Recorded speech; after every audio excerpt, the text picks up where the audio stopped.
Hi y'all, welcome back to the garden. I have a short project today, but an important one. I've been having a little bit of deer pressure on the roses here in the back cut flower garden.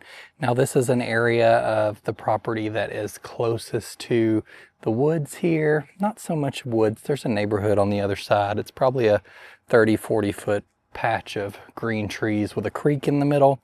So there's a water source. Overall, there's not a whole lot of deer pressure, and we've not seen a whole lot of deer pressure in the garden yet. I'm hoping they stay in the fields with all the commercial grown crops. I even have some hostas back around the swing set that they have not bothered. It seems to be the roses, but it's not all the roses. It's also the ones just on the end here mostly that are being nibbled on. I started seeing this last year and I'm seeing it a bit in the spring this year, so I want to get it resolved quickly. Let's take a look at some of the roses first. So first we have Lady of Shalott, which is looking really beautiful. A lot of the blooms on it have kind of gone out, but you can see it's still producing lots more buds there. We have this one I can never remember. It's All Dressed Up. Yes, All Dressed Up. Bloom's looking a little rough. I was at Heirloom Roses last week actually visiting, and I haven't got to editing that video yet, but before I left I noticed this damage on the roses. So these aren't really been effective. These have lots of blooms on them. This one is Sunbelt South Africa, which I really love. It's a nice between yellow and orange color. Really stunning, nice dark foliage.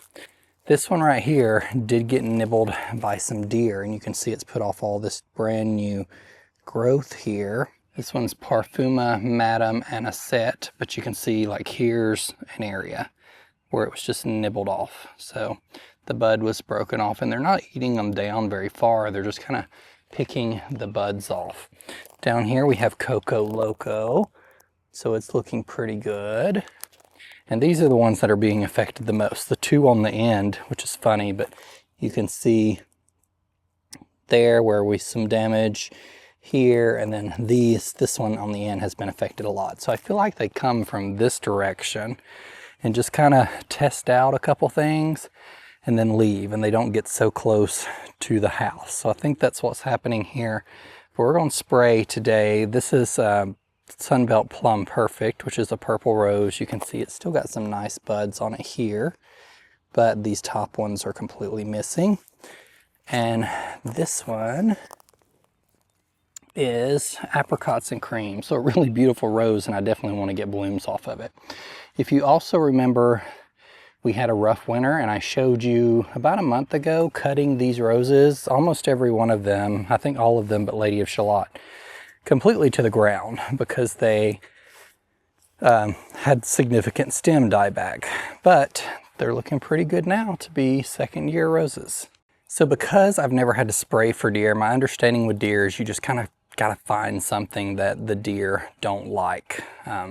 And those sprays have to be sprayed repeatedly. It's not something you can probably even treat once a month. That has to be done pretty regularly. So today I'm going to use a recommendation from Heirloom Roses, and it's their Pure Protect spray. It's made with peppermint essential oils, but it's a pesticide, fungicide, and insect repellent. So that's nice. So if I have any issues with like powdery mildew, which I treated these roses for black spot about a month ago because we were getting so much rain. Not seeing any black spot on them now, which is really nice, but it can also treat powdery mildew, spider mites, azalea lacebug, aphid, spiders, ants, repels deer, and then you can use it on roses, rhododendrons, azaleas, indoor plants, and ornamentals. So this is a nice big glass-sized jar. A little bit about my method of how I go about spraying. So I don't spray a whole lot of things. I've mostly been treating roses this year with a treatment for black spot and now Pure Protect. These are the only two things I've sprayed this year on plants. And so I've kind of switched this year and I bought a bunch of these 𝗟𝗶 commercial kind of sprayers here. I find that they're easier than filling up a big sprayer. I can keep it on hand. I'm most likely going to use it up before it sits and goes stale, because some chemicals, after you mix them, need to be used more quickly than others.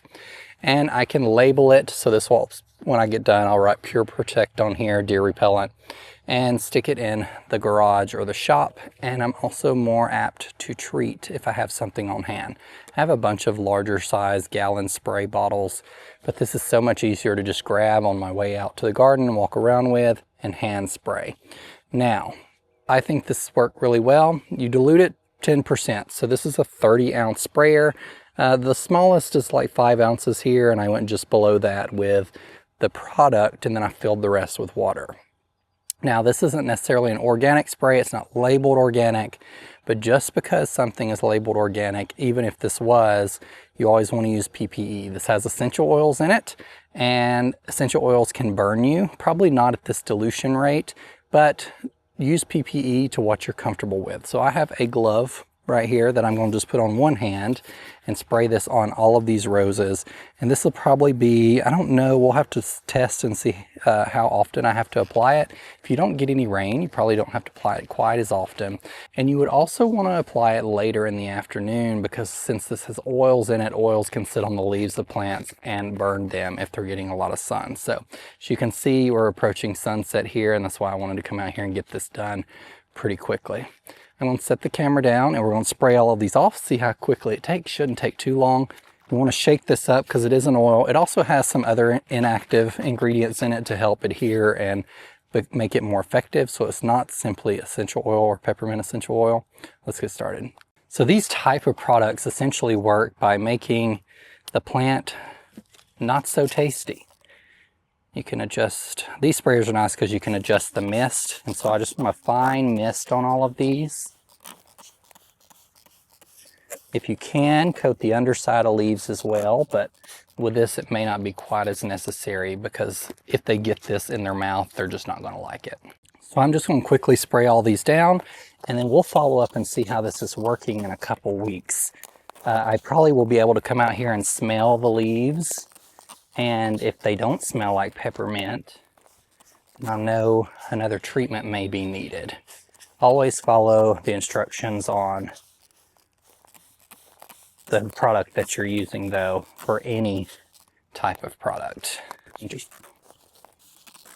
making sure I get the tips really well, because that's where they seem to want to nibble. They're not even putting a whole lot of effort to go further down in the plant. And that is it. You can see I treated about 7 roses, pretty heavily too. And I still have about 25 ounces of product left. So I use 5-6 ounces for those sprays, maybe about an ounce per rose. So you can see this is going to last me quite a while.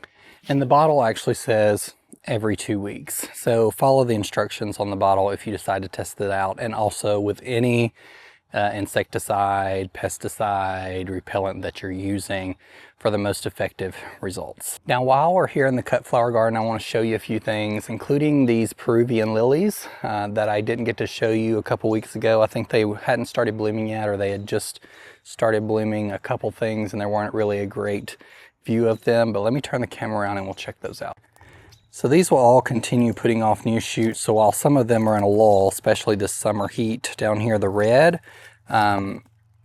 they will continuously bloom and keep producing more buds. So we have Summer Break, which is the yellow, or Summer Breeze, I think is the yellow, and Summer Break is the pink. But aren't these gorgeous? I wish I had more other blooms blooming that I could put these with. Now they got a huge flush, but I really love them. Something else over here that I wanted to discuss briefly. So I posted an Instagram on Sunday, and I am in a Thailand giant elephant ear growing contest with some of your other probably favorite creators as well on YouTube and Instagram. We got Aaron the Impatient Gardener, Heather from Heather Here She Grows, Brad from Garden Evolution, Moya from Garden Addicts, Yulia from Why Do You Garden, Panat from Instagram. His Instagram's the Bloom Conservatory of Panat. and Tyler and Brian from Gardener in Love on YouTube and Instagram. So Walter's Gardens sent us out a elephant ear down here. This is Thailand Giant. It can get massive.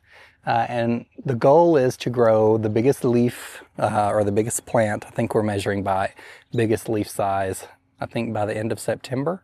It may be a little later. I don't know if we've settled on an end date yet based on everybody's first frost. But so I'm taking this contest very seriously. I'm determined to win. I've got it currently on drip irrigation, but I've got some other secret sauce coming in that you'll have to stick around and watch on how I'm going to be supplementally providing nutrition for this throughout the summer so I don't have to baby it. I'm not going to tell you yet what I amended it with, so I'm not giving that away to all my competition.